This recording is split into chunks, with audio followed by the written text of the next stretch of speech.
नमस्कार। जया लिटरेचर में आपका फिर से स्वागत है और मैं हूँ डॉक्टर जयंती त्यागी। जो हम संज्ञा से संबंधित वीडियो बना रहे थे, उसी श्रृंखला में आज जो है बहुत सी संज्ञाएं जो है पहले की वीडियो में आ चुकी हैं और आज हम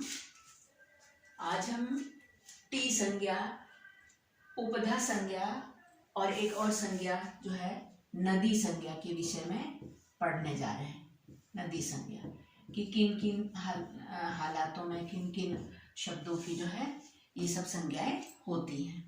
तो सबसे पहले देखिए अचो अंत्यादि टी, हम टी संज्ञा सबसे पहले हम पढ़ेंगे कि कौन सी ऐसी परिस्थिति है जिसमें किसी वर्ण समुदाय की को हम टी कहते हैं। टी संज्ञा है, मतलब एक नाम है, एक सांस्कृतिक शब्दावली, एक पारिभाषिक शब्दावली है। ठीक है, तो कहते हैं कि अचो अंत्यादि टी, ये टी की परिभाषा है। अचो अंत्यादि टी, इसका मतलब क्या है? देखिए अचः, इसको मैंने यहाँ पे जो है विच्छेद किया है। अचः अंत्य आदि टी। अचः का मतलब क्या है? स्वर। अच का मतलब है स्वर और अचा मध्य का मतलब है स्वरों के बीच में, स्वरों के मध्य, है ना। तो जैसे किसी शब्द में कोई भी व्यंजनों से बनने वाला, व्यंजन और स्वरों से मिलके पद बनते हैं। तो किसी भी पद में जो है व्यंजन भी होते हैं और स्वर भी होते हैं व्यंजनों में जुड़े हुए। तो कह रहे हैं कि अचाम मध्य, लेकिन तो उसमें जितने भी स्वर हैं, किसी भी पद में जितने भी स्वर हैं, उसमें जो अंतिम अच है, मतलब जो अंतिम स्वर है, वह स्वर जिस भी वर्ण के आदि में होगा। वर्ण कह रही हूं, वर्ण का मतलब हल, मतलब स्वर या व्यंजन जो भी हो, अंत में जो भी हो, है ना। तो अंतिम अच जो होगा, है ना, अंतिम अच जिसके आदि में होगा, मतलब पहले होगा, और यह अच जो है अंतिम अच होना चाहिए। अचाम मध्य, स्वरों के मध्य में, मतलब जब स्वरों के बीच में जो अंतिम अच होगा, वह अच माने स्वर जिसके आदि में होगा, जिसके आदि माने पहले होगा, है ना, उस वर्ण समूह की जो है, उस पूरे वर्ण समूह की टी संज्ञा हो जाएगी। उदाहरण के लिए देखिए, यह है मनस। मैं इसको यहाँ लिख के समझाती हूँ। देखिए मनस, मैं इसको मिटा दूंगी बाद में, मनस शब्द है ना। तो इसमें देखिए, इसको म में एक म को अलग कर दें, प्लस म में एक अ है ना, अ स्वर है, इसे निकाल दिया। फिर न है, न जो है ये भी अपने मूल रूप में आ गया। इसमें है अ है, अ है, अ प्लस स है ना। तो अंतिम अच कौन सा हुआ? एक तो अच ये हो गया, ठीक है, एक अच ये है, और दूसरा अच है ये। तो अंतिम अच यही हुआ ना। तो कहते हैं कि ये वाला जो अच है वो जिसके आदि में हो। तो जो अंतिम अच से बाद में कोई ना कोई व्यंजन ही होगा फिर, है ना। तो वह अंतिम अच जो है जिसके आदि में हो, मतलब शुरू में हो, उस पूरे समूह की जो है टी संज्ञा हो जाएगी। तो यहाँ पे क्या बना? अगर हम इसको मिटा दें तो क्या बना? अस। तो मनस में अस की, देखिए यहाँ पे लिख देती हूँ, मनस में जो है अस की टी संज्ञा हो जाएगी, मतलब उसको हम टी कहेंगे। अंतिम अच जो है ना, वह जिसके शुरू में है, जिस वर्ण के शुरू में है, आदि में है, तो उस पूरे वर्ण समूह की जो है, जैसे अ और स की टी संज्ञा हो गई। ऐसे ही विद्वस है।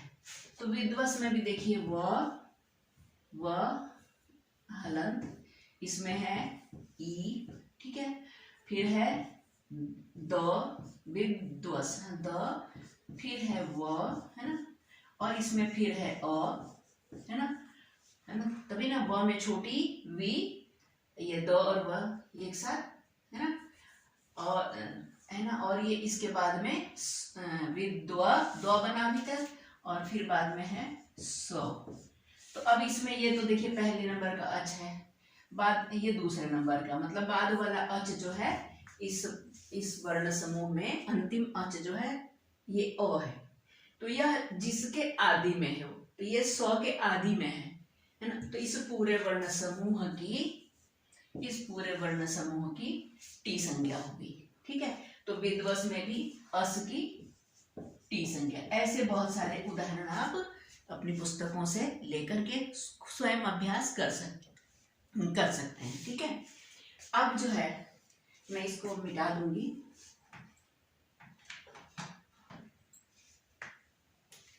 यहां से ये मैं मिटाऊंगी बस। इसके बाद हम पढ़ेंगे उपधा संज्ञा, ठीक है। तो उपधा संज्ञा क्या है? उपधा भी एक संज्ञा है, नाम है, मतलब अब किस वर्ण समूह की या किस वर्ण की उपधा संज्ञा होती है। तो इसके लिए ये सूत्र लिखा है, अलो अंत्यात पूर्व उपधा। अल का मतलब क्या होता है? अल का मतलब आपने सुना है ना, अच का मतलब स्वर, हल का माने व्यंजन, और अल का मतलब अयुड़ रिलरी के अ से लेके और शक्सर हल में जो ल है, तो अल का मतलब पूरी वर्णमाला। तो यहाँ पे अल का मतलब है पूरी जो है वर्णमाला, कोई भी वर्ण हो, है ना। तो कहते हैं कि अंत्यात, अब ये जो अलो अंत्यात मतलब अल माने जो है पूरी वर्णमाला, तो जो अंत्यात अलह, कोई भी वर्ण कोई भी पद है उसमें जो अंतिम अल है या व्यंजन है उससे ठीक पूर्व वाला जो है अंत्यात का मतलब है, अंत्यात का मतलब है जो अंतिम से,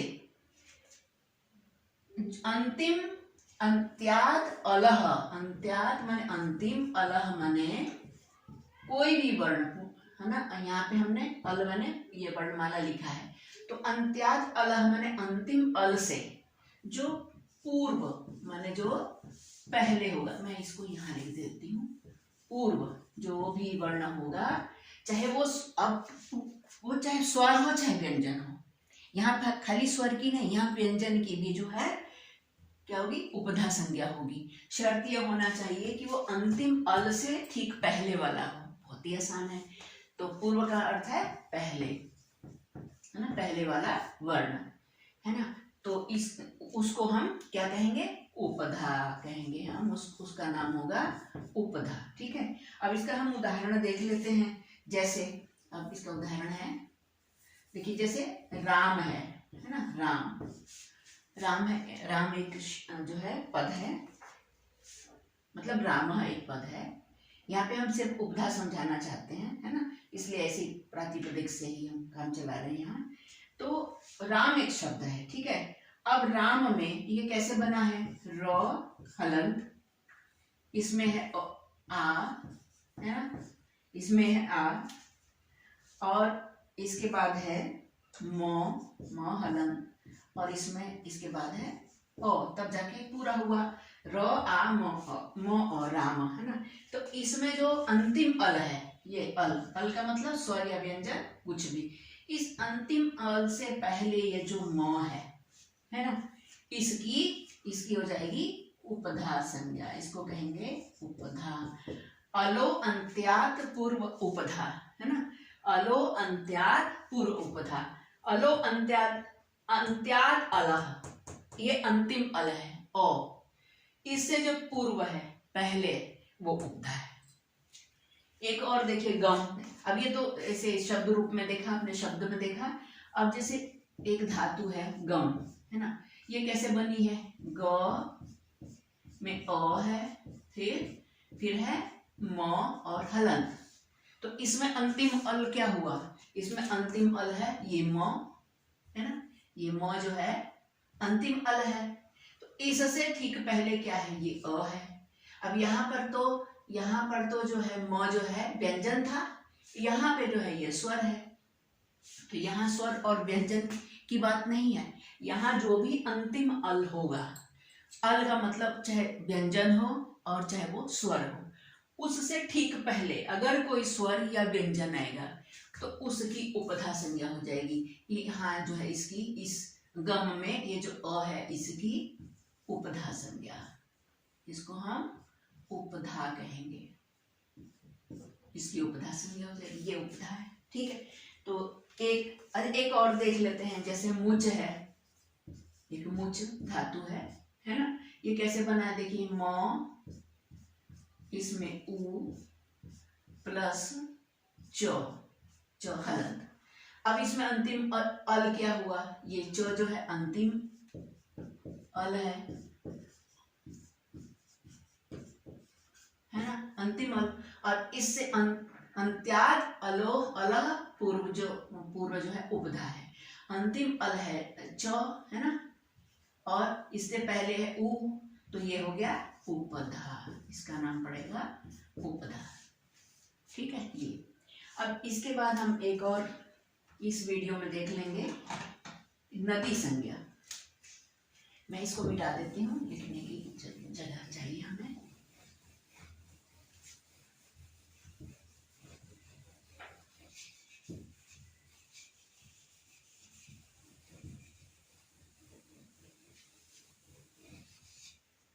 अब इसकी जो परिभाषा है, नदी एक संज्ञा है, इसकी परिभाषा है यू स्त्र्याख्यो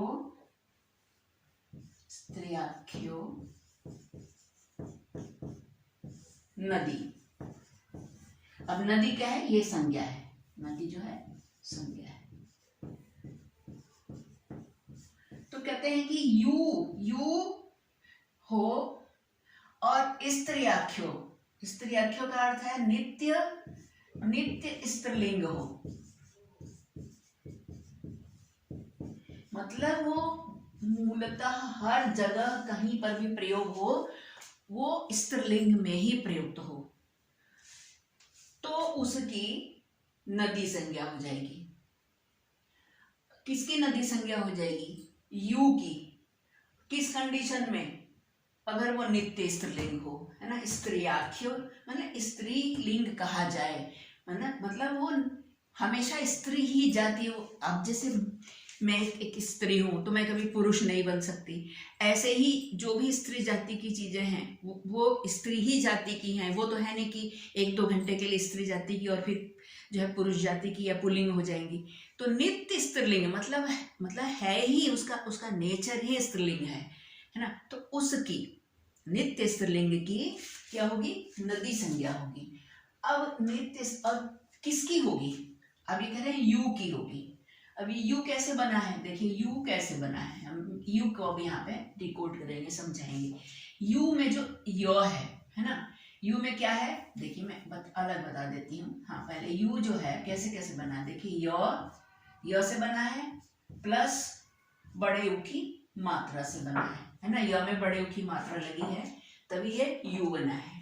और ये य कैसे बना है ना, ये इको या रची ई से बना है ना, ई से बना है। और यहाँ पे ई का मतलब जो है दीर्घ ई ही लेना है, ह्रस्व ई नहीं लेना है। ठीक है, तो और ये जो तो क्या मतलब हुआ, यू का मतलब हुआ एक तो ई दीर्घ ई और ये दीर्घ ऊ। ठीक है, ये क्लियर हुआ कि यू से हमें समझना है दीर्घ ई और दीर्घ ऊ। ठीक है, तो दीर्घ ई और दीर्घ ऊ वाले और नित्य स्त्रीलिंग, जिसमें बड़ी, आसान भाषा में समझाऊं तो जिसमें बड़ी की मात्रा लगी है और जिसमें बड़े ऊ की मात्रा लगी है, पहली कंडीशन ये। दूसरी कंडीशन ये है कि वो नित्य स्त्रीलिंग होना चाहिए, तो उसकी जो है नदी संज्ञा हो जाएगी। सिंपल सी बात है। ज़्यादा जो इसकी व्याकरणिक जो भाषा है उसके चक्कर में पढ़ते हैं तो लगता है वो बहुत कठिन है, लेकिन अगर उसी को बिल्कुल आसान भाषा में समझा दें, अरे भाई एक तो उस पर बड़ी की मात्रा लगी होनी चाहिए, है ना, और कोई भी शब्द बड़ी की मात्रा या बड़ा ऊ लगा हुआ होना चाहिए, पहली कंडीशन। और दूसरी कंडीशन क्या है, दूसरी ये कि वो उसका नेचर ही स्त्रीलिंग होना चाहिए, वो नित्य, इसीलिए उसको कहा है नित्य स्त्रीलिंग होना चाहिए। स्त्रीयाख्यो का मतलब यह है कि जो है वो हमेशा स्त्रीलिंग में ही प्रयुक्त होना चाहिए वह शब्द। तो उसकी दो ही तो कंडीशन है ना। तो अगर इस पर कोई फिट बैठता है तो उसकी जो है नदी संज्ञा हो जाएगी, है ना। तो अब इसमें चलिए देख लेते हैं उदाहरणों से, है ना। उदाहरण में पहला तो उदाहरण ही नदी संज्ञा का उदाहरण ही पहले नदी है ना। यहां मैं लिखती हूं, है ना, नदी,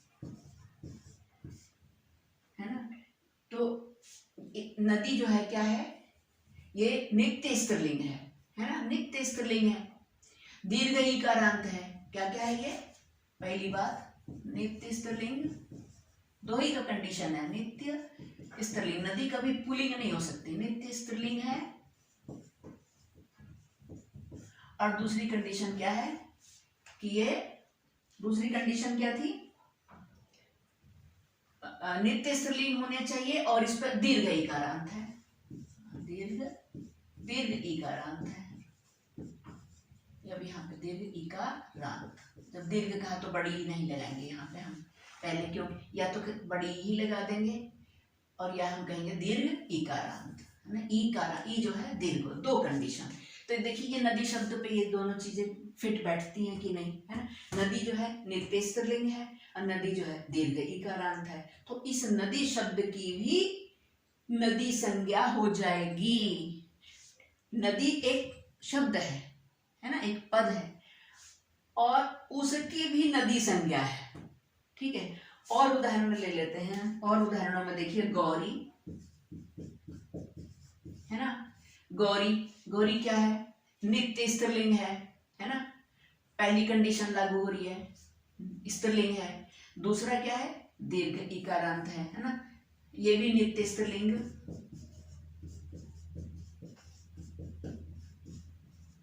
है ना। और बड़ी की मात्रा लगी है दीर्घ ईकारांत,